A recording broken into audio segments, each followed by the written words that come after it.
অকণমান ওলাই যাওঁ গধূলি সময়ত অকণমান ওলাই গ'লে ভালো লাগে যিহেতু দিনটো ঘৰতে সোমাই থকা হয় মানুহজনৰ অফিচ থাকে তেওঁ সময় নাপায় সেই সময় পালে এনেকৈ অকণমান সময় কাৰণে ওলাই যাওঁ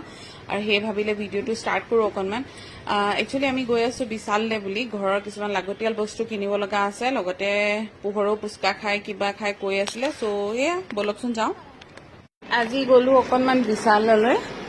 মানুহজনৰ ঘৰৰ কিছুমান বস্তু আনিবলৈ আছিলে এইখন এখন আনিলোঁ চব চেণ্টাৰ টেবুলত পাৰিবলৈ এখন আনিছে আৰু এইফালে আনিলোঁ এয়া তেলৰ বটল আগৰকেইটা একচুৱেলি বেয়া হ'ল আৰু তেলৰ বটল থ'বলৈ এখন প্লেট এখন চব মানে খুলিয়ে দিলোঁ মই অলৰেডি আৰু একচুৱেলি কিটচেনৰ কাৰণে এখন কাপোৰ সেইখনো বেয়া হৈছিলে এখন ল'লোঁ এনেকৈ কাপোৰ এখন আৰু তাৰ লগত এটা ষ্টিকি হুক এটা এইকেইটা একদম সৰু সুৰা বস্তু আৰু এইফালে ল'লোঁ এয়া পানী বটল ইয়াত buy one get one free আছিলে সেইকাৰণে এনেকৈ দুটা পালোঁ এইফালে এয়া ঘৰ মোচা কাপোৰ আৰু এইফালে পোহৰৰ এয়া ড্ৰয়িং বস্তু লগতে বল এইফালে ড্ৰয়িং বুক